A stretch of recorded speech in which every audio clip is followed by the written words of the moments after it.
North Korea. We just left Chairman Kim. We had a really, I think, a very productive time. We thought, and I thought, and Secretary Pompeo felt that it wasn't a good thing to be signing anything. I'm going to let Mike speak about it. But we literally just left. We spent pretty much all day with Kim Jong-un, who is,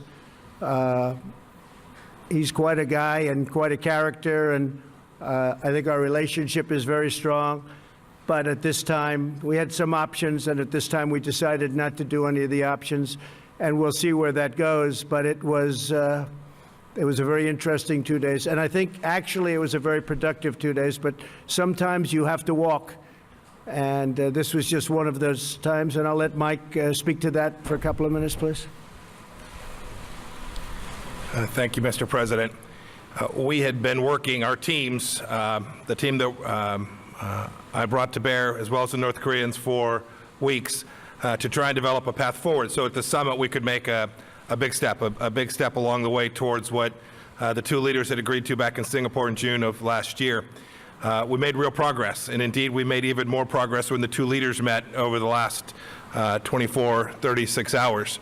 Unfortunately, we didn't get all the way. We didn't get to something that ultimately made sense for the United States of America. I think Chairman Kim was hopeful that we would. We asked him to do more. He was unprepared to do that, but I'm still optimistic. I'm hopeful that the teams will get back together in the days and weeks ahead and continue to work out. It's a very complex problem.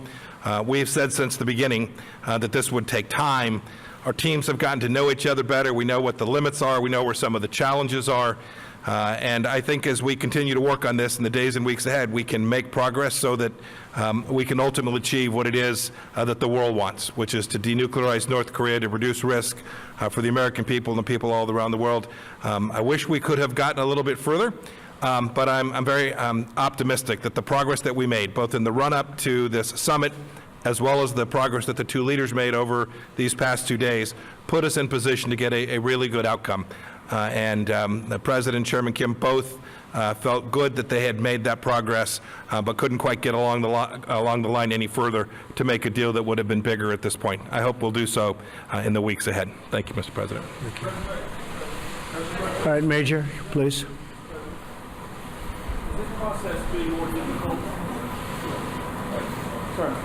Has this process been more difficult than you thought? And was the North Korean demand for lifting of some sanctions the real sticking point here, in that you did not want to do that and they did? And will there it was about the sanctions. Will there be a third summit, Mr. President? Basically, they wanted the sanctions lifted in their entirety, and we couldn't do that. They were willing to denuke a large portion of the areas that we wanted, but we couldn't give up all of the sanctions for that. So we continue to work, and we'll see, but we had to walk away from that particular suggestion. We had to walk away from that. Will all the sanctions that are currently in existence remain, sir? They're in place. You know, I was watching, as a lot of you folks over the weeks have said, oh, we've given up. We haven't given up anything, and frankly, I think we'll end up being very good friends with Chairman Kim and with North Korea, and I think they have tremendous potential. I've been telling everybody they have tremendous potential, unbelievable potential, but we're going to see. But it was about sanctions. I mean, they wanted sanctions lifted, but they weren't willing to do an area that we wanted. They were willing to give us areas, but not the ones we wanted. John? As we know, I mean, there's an incredibly complex set of issues that are at play here in terms of lifting the sanctions and what denuclearization is. Right. Did you get any distance toward sort of what Kim's vision of denuclearization is? We did. Because there was a line of thinking that he wants to keep some nukes. Yeah. I mean, would you allow him to do that? And if you Well, I don't, John, I don't want to comment, excuse me, I don't want to comment on that exactly, but he has a certain vision, and it's not exactly our vision, but it's a lot closer than it was a year ago. And I think, you know, eventually we'll get there. But for this particular visit, we decided that we had to walk, and we'll see what happens. Okay? No, look, we have a gentleman nobody's ever heard of that was Sean Hannity. What are you doing here, Sean Hannity? Should we let him do a question? I don't know. Yeah, John, go ahead. Follow up with you. Yeah. So if he wants the sanctions completely off and you want more on denuclearization, how can you bridge that gap between now and the next time you might sit down together? With time, it'll be bridged, I think, at a certain point. But there is a gap. We have to have sanctions, and he wants to denuke, but he wants to just do areas that are less important than the areas that we want. We know the country very well, believe it or not. We know every inch of that country, and we have to get what we have to get, because that's a big give. Yes, Sean, please. I work in radio and TV. The mic's on. Mr. President, thank you. Mr. Secretary, good to see you. Mr. President, if you could elaborate a little bit more. We have some history. President Reagan walked away in Reykjavik. A lot of condemnation at the time, and it ended up working out very well in the end for the United States. Was this mostly your decision, what message would you want to send Chairman Kim as he's listening to this press conference about the future and your relationship? Well, Sean, I don't want to say it was my decision, because what purpose is that? I want to keep the relationship, and we will keep the relationship. We'll see what happens over the next period of time. But as you know, we got our hostages back. There's no more testing. And one of the things, importantly, that Chairman Kim promised me last night is, regardless, he's not going to do testing of rockets and nuclear. Not going to do testing. So, you know, I trust him, and I take him at his word. I hope that's true. But in the meantime, we'll be talking. Mike will be speaking with his people. He's also developed a very good relationship with the people, really the people representing North Korea. I haven't spoken to Prime Minister Abe yet. I haven't spoken to President Moon, South Korea. But we will, and we'll tell them it's a process and it's moving along, but we just felt it wasn't appropriate to sign an agreement today. We could have, I just felt it wasn't very appropriate. Yeah, Jonathan?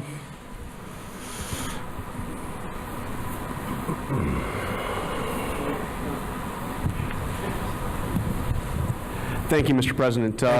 Two questions, if I may. First, did you learn anything new about Chairman Kim through this meeting? And secondly, of course, while this was going on, the drama back in Washington, your former lawyer, Michael Cohen, who worked for you for 10 years, his office right next to yours, right by yours at Trump Tower, he called you a liar, a con man, a racist. What's your response to Michael Cohen? Well, it's incorrect, and you know, it's very interesting because I tried to watch as much as I could. I wasn't able to watch too much because I've been a little bit busy. But I think having a fake hearing like that and having it in the middle of this very important summit is really a terrible thing. They could have made it 2 days later or next week, and it would have been even better. They would have had more time. But having it during this very important summit is sort of incredible. And he lied a lot, but it was very interesting because he didn't lie about one thing. He said no collusion with the Russian hoax. And I said, I wonder why he didn't just lie about that too, like he did about everything else. I mean, he lied about so many different things, and I was actually impressed that he didn't say, well, I think there was collusion for this reason or that. He didn't say that. He said no collusion. And I was a little impressed by that, frankly. He could have gone all out. He only won about 95% instead of 100%. But the fact is, there is no collusion, and I call it the witch hunt. This should never happen to another president. This is so bad for our country, so bad. You look at this whole hoax. I call it the Russian witch hunt. I now add the word hoax. It's a very, very bad thing for our country. But I was impressed with the fact that he, because the most important question up there was the one on collusion, and he said he saw no collusion. So we'll see what happens, but it was pretty shameful, I think. Yes, ma'am, please. President Trump. President Trump. Go ahead. How about one of you instead of three? Well, actually, I do have the microphone, I guess, so... Excuse me. Person in the front. Go ahead. No, not you. Excuse me. Yeah, we'll get to you. Thank you. Thank you, President Trump. Jane Tan with CNN News and Guangdong Television. What was the atmosphere like when you walk away from the negotiation table? I think it was very good, very friendly. This wasn't a walk away like you get up and walk out. No, this was very friendly. We shook hands. There's a warmth that we have. Now, I hope that stays. I think it will. But we are, we're positioned to do something very special. This has been going on for many decades. This isn't me. This should have been solved during many presidential runs, and, people talked about it. They never did anything. I get a kick out of so many people from past administrations telling me how to negotiate when they were there. In some cases, for 8 years, they did nothing. But I think the relationship was very warm, and when we walked away, it was a very friendly walk. Mike, you might want to speak to that for a second. No, I agree. I talked with my counterparts as well. Look, we hope we do more, but everyone's very focused on how we continue to build on this. We are certainly closer today than we were 36 hours ago, and we were closer then than we were a month or two before that. So real progress was made. I think everyone had hoped we could do just a little bit better, but the departure was with an agreement that we would continue to work on what has been an incredibly difficult problem. Both sides are resolved to achieve it, and everyone walked away in that spirit.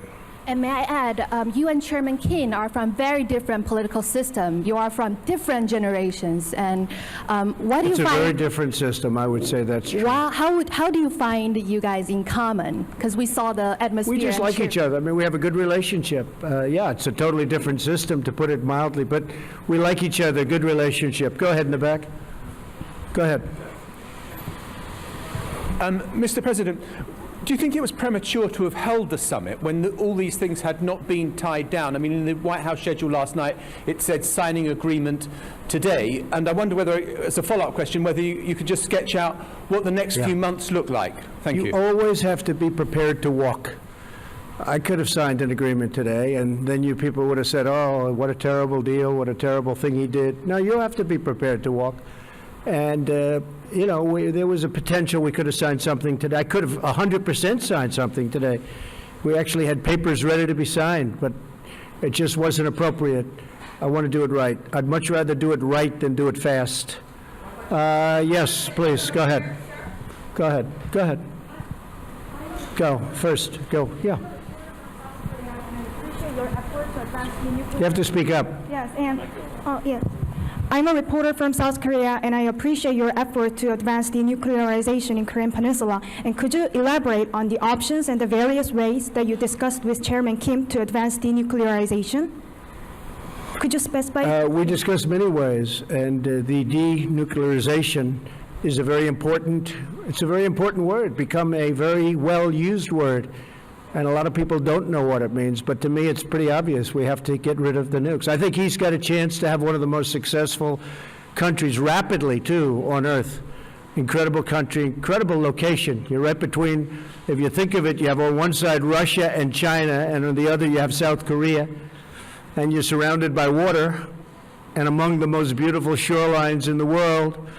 There's tremendous potential in North Korea, and I think he's going to lead it to a very important thing economically. I think it's going to be an absolute economic power. Yes, go ahead, please.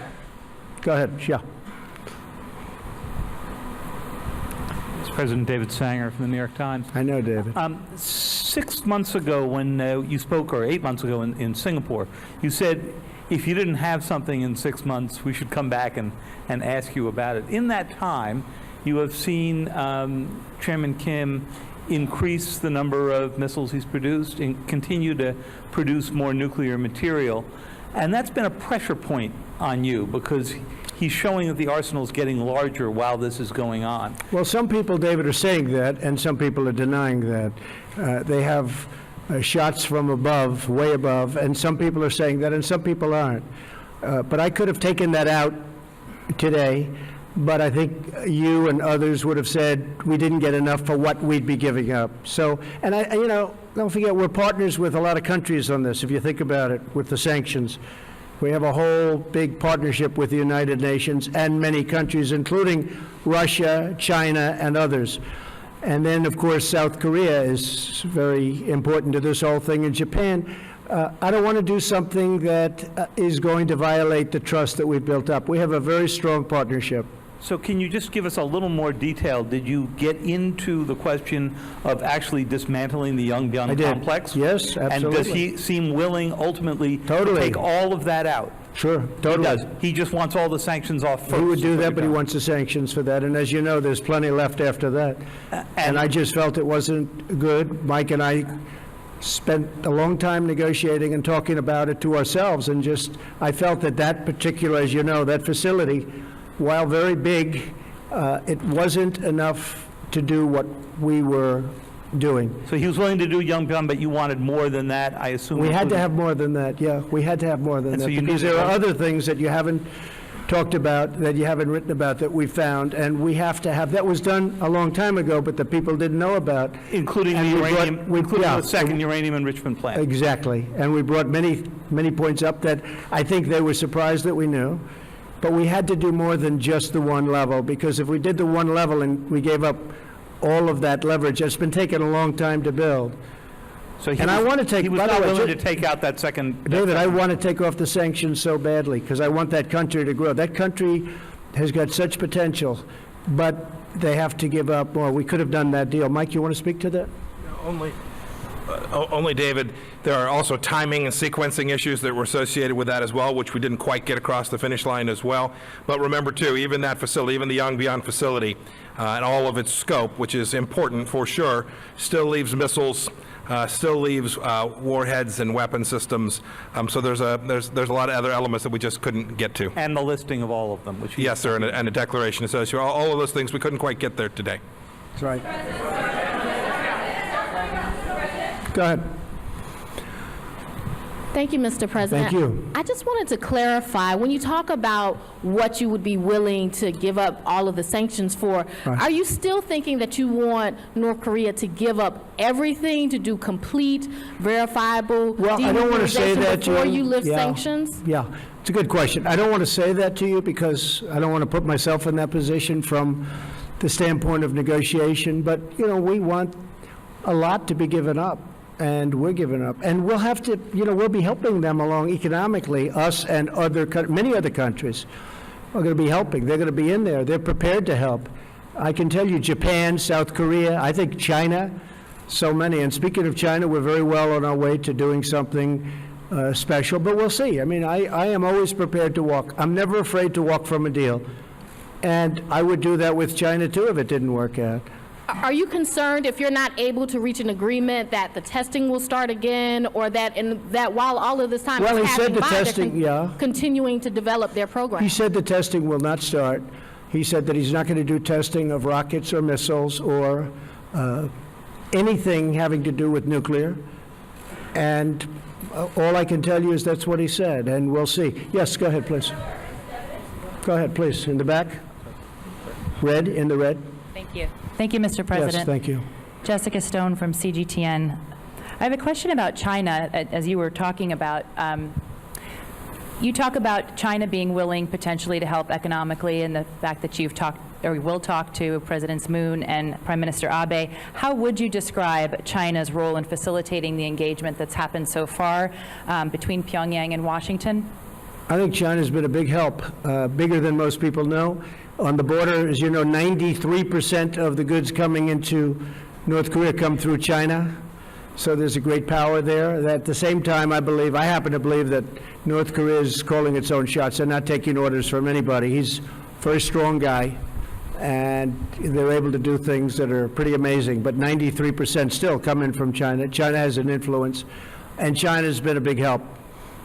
And Russia's been a big help, too. As you know, there's a pretty small part of the border, but nevertheless significant, about 28 miles, and things can happen there, too, and they've been a help. Yes, go ahead, please. Thanks, President. Jen Chen with Shenzhen Media Group of China. In your meeting with Chairman Kim this morning and yesterday, Did the topic of China come up? If so, what can you share with us today? And you probably will have the end of Mar-a-Lago summit in March with Chinese President Xi Jinping. What would you like accomplished with your agenda regarding China at that time? Thank you. We did talk about China today a lot, and he's getting along with China, and so are we. And we are, we're right now, you look at what's happened to our country. We've picked up trillions and trillions of dollars of net worth. Our stock market is almost at its all-time high. Our economy is incredible. Our unemployment numbers are among the best we've ever had in our history. Individual groups like African American, women, you just take a look at any group, Hispanic, you saw that, just came out, the best in history, African American best in history. So many different numbers are coming out so good. So we have the strongest economy, possibly that we've ever had. Fiat Chrysler just announced that they're going to spend $4.5 billion right next to Detroit in Michigan. They're building a tremendous plant. It's actually an expansion of another plant. It's going to double up their jobs and even more than that.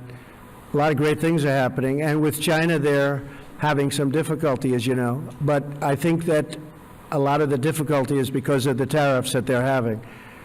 And in addition to that, we're putting a tremendous amount of money. You saw trade deficits went down last month. Everyone was trying to find out why. Well, we're taking in a lot of tariff money, and it's going right to the bottom line, and it has reduced the trade deficit. So we'll see what happens with China. I think we have a very good chance. Their numbers are down, but I don't want that. I want their numbers. I want them to do great.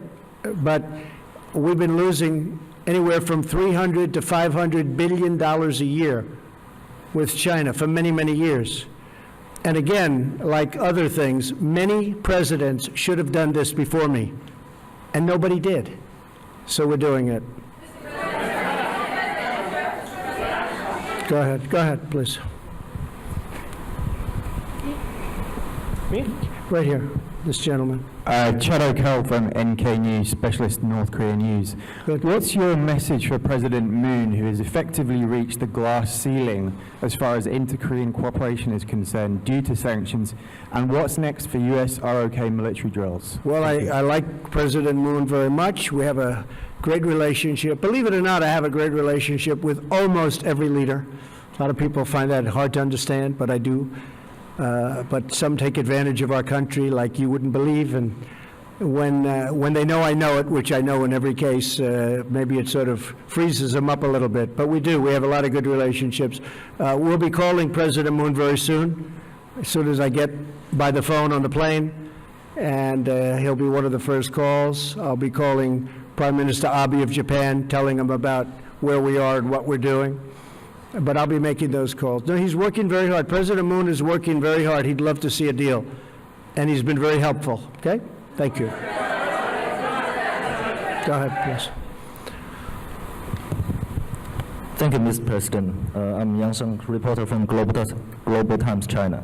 I would like to ask you that what are you expecting China to do in the next step to mediate your relationship with North Korea? Thank you. To use China? Yeah, from China. Well, we do. I mean, China's been very helpful. President Xi is a great leader. He's a highly respected leader all over the world, and especially in Asia. And he's helped us, Mike, I would say he's helped us a lot, right? Yes. I actually called him just recently to say, hey, whatever you can do on this. But he has been very helpful at the border, and he's been very, very helpful with, I think, North Korea generally. Could he be a little more helpful? Probably. But he's been excellent. Go ahead, please. No, yeah, please. Sorry. Maybe Hallie next. That's okay. You're friends. Thanks, Mr. President. Did you commit with Chairman Kim to a next summit during your term? No. Okay. We'll see if it happens. It happens. I have not committed. They are at this point, some would say, a nuclear power. Do you accept North Korea as a nuclear armed state, at least for the time being? And are you thinking about reimposing the military exercises with South Korea, or will you keep in a freeze? Well, the military exercises, I gave that up quite a while ago because it costs us $100 million every time we do it. We fly these massive bombers in from Guam, and when I first started, a certain general said, "Oh, yes, sir, we fly them in from Guam. It's right next door." Well, right next door is 7 hours away. And then they come and they drop millions of dollars of bombs, and then they go back. But we would spend, we spent hundreds of millions of dollars on those exercises, and I hated to see it. I thought it was unfair. And frankly, I was sort of the opinion that South Korea should help us with that. We're protecting South Korea. I think they should help us with that. So those exercises are very expensive. And I was telling the generals, I said, look, exercising is fun and it's nice, and they play the war games. And I'm not saying it's not necessary, because at some levels it is, but at other levels it's not. But it's a very, very expensive thing. And, we do have to think about that too. But when they spend hundreds of millions of dollars on those exercises, and we don't get reimbursed, we're spending a tremendous amount of money on many countries, protecting countries that are very rich, that can certainly afford to pay us, and then some. And those countries, by the way, those countries know that it's not right, but nobody's ever asked them before, but I've asked them, and we're gaining a lot of money. We picked up over $100 billion just in NATO over the last 2 years. $100 billion more has come in. And we're doing that with a lot of countries. You'll be seeing that a lot. Yes, sir, please. President, sir. Yeah, 1 second, please. Yes, thank you, Mr. President. You have a personal relationship, and I believe Vice President Pence does, with the family of Otto Warmbier. I'm wondering, you've talked about this week's about Kim Jong-un being my friend. You called him on Twitter. You said you have a great relationship. Have you in Singapore or here confronted Kim Jong-un about Otto Warmbier's death? I have. Asked him to take responsibility. And what do you say to you? And why do you call him your friend? I have, and I have talked about it. And I really don't think it was in his interest at all. I know the Warmbier family very well. I think they're an incredible family. What happened is horrible. I really believe something very bad happened to him, and I don't think that the top leadership knew about it. And when they had to send him home, by the way, I got the prisoners back, I got the hostages back, and Otto was one of the hostages, but Otto came back in shape that was not even to be talked about. I thought it was horrible. Now, the others came back extremely healthy, but Otto came back in a condition that was just terrible. And I did speak about it, and I don't believe that he would have allowed that to happen. It just wasn't to his advantage to allow that to happen. Those prisons are rough. They're rough places, and bad things happened. But I really don't believe that he was, I don't believe he knew about it. Did he tell you that he did not, did Kim Jong-un tell you? He felt badly about it. I did speak to him. He felt very badly. But he knew the case very well, but he knew it later.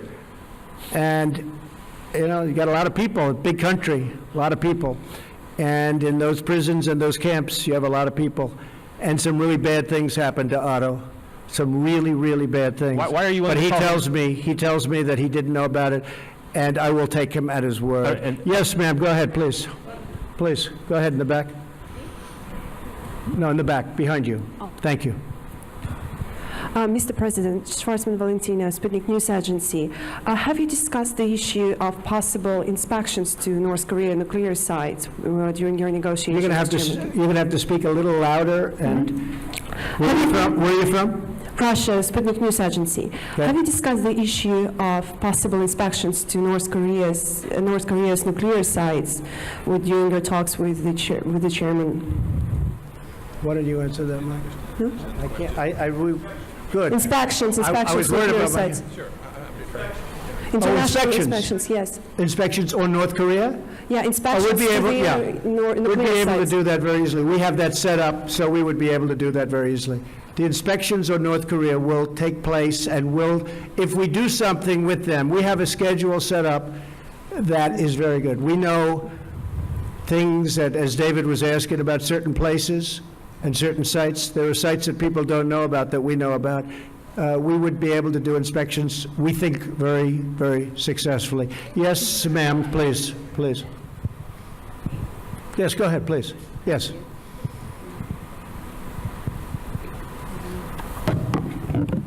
Thank you, Mr. President. A lot of people here, by the way. A big group of people. Yes. Go ahead. Khan News Israel, Mr. Good. President. Good. Following this engagement with North Korea, you're trying to bring peace to the Middle East. Right. The peace plan is about to be introduced in the near future, and as you have mentioned before... Well, we hope. We're working hard on the peace plan, and we hope it will I be. believe you do, but as you mentioned before, it will require Israel to make compromises to the Palestinians. As far as you know, is Prime Minister Netanyahu willing to make these compromises, which are very much needed? And the second question, Mr. Netanyahu is about to be indicted today with corruption allegations. Do you wish to tell him something on this occasion? Well, I just think he's been a great prime minister, and I don't know about his difficulty, but you're telling me something that, people have been hearing about, but I don't know about that. I can say this, that he's done a great job as prime minister. He's tough, he's smart, he's strong. He is very defensive. His military has been built up a lot. They buy a lot of equipment from the United States, and they pay for it. Of course, we give them tremendous, as you know, subsidy also. $4 billion is a lot each year, but they've been very, very good. They've been incredible, actually, in many ways. But there is a chance for peace between Israel and the Palestinians. And, it's interesting. All my life, I've heard that the toughest of all deals, when they talk about tough deals, we all like deals, but the toughest of all deals would be peace between Israel and the Palestinians. They say it's like the impossible deal. I'd love to be able to produce it. We'll see what happens. We were paying the Palestinians a lot of money, and I ended that about 2 years ago because they weren't saying the right things. And I said, why would we pay somebody that's not saying nice things about us and not really wanting to go to the peace table? And they've been much better, and we'll see what happens. But I think we have actually a good shot at peace between Israel and the Palestinians. Yeah, go ahead, please, sir. Mr. President, I'm from China. My question is, do you still believe it is possible that the North Korea and U.S. relation could be like the U.S. and the Vietnam relation in the future? You have to go again? Do you still believe that it is possible the relation between U.S. and North Korea in the future could be like the relation between U.S. and Vietnam? Yeah, I think we're going to have, we have very, very good relations. And by the way, speaking of, you mentioned Japan, we have a lot of good things happening with Japan. We have trade talks started. For years, Japan has been sending millions and millions of cars in, and as you know, it's not been a very fair situation for the United States. We're starting trade talks with Japan. They actually started about 3 months ago, and I think we'll have a very good deal for the United States. But that's been a very unfair situation. Prime Minister Abe understands that, and that's fine. Yes, sir, please, back there. Thank you, Mr. President. I'm Ching Yichang with Shanghai Media Group. Do you think next meeting could be soon or might take some time? Well, I can't tell you. I mean, it might be soon. It might not be for a long time. I can't tell you. I would hope it would be soon, but it may not be for a long time. I could have done a deal today, but it would have been a deal that wouldn't have been a deal that would have been something that I wouldn't have been happy about. Mike would not have been happy about. We had some pretty big options, but we just felt it wasn't appropriate, and we really want to do it right. Yes, in the back. Yes, ma'am, please. Debbie Edward, ITV News. At which point did it become clear to you that you wouldn't be getting a deal here in Hanoi? The language from yourself and Kim Jong-un was very positive last night and even this morning, and therefore was it a mistake to No, come I think here? the language was good all throughout. The language has been good even now, but I don't go by language because we had probably the toughest language in the history of diplomacy, if you call it diplomacy, at the beginning, and yet we became very friendly. I don't believe there was any tougher language ever than that. But again, this was something that should have been handled by other presidents long before me, and long before they had the kind of power that they have. But it wasn't. It should have been done by many. I'm not just blaming the Obama administration, which, by the way, it did nothing, absolutely nothing on North Korea. It allowed things that happened and to happen that were very inappropriate. But I'm not blaming the Obama administration. I'm blaming many administrations. Something should have happened. But I don't think the rhetoric's been bad at all. Initially, it was horrible, but now it's been very good. All right, one more. How about you? Go ahead, please. Please, go ahead. Go ahead. South Korea. Jong came from South Korea. Good. Channel A, Dongaevo, South Korean media outlet here. I'd like to ask you, you said that we do not particularly know when there will be North Korean leader will be willing to come to the table and take the actions that's been required. If that's the case, would the U.S. be willing to strengthen the sanctions and perhaps put the pressure on North Korea to move forward? I don't want to comment on that. I can just tell you this, that we have very strong sanctions. I don't want to talk about increasing sanctions. They're strong. They have a lot of great people in North Korea that have to live also, and that's important to me.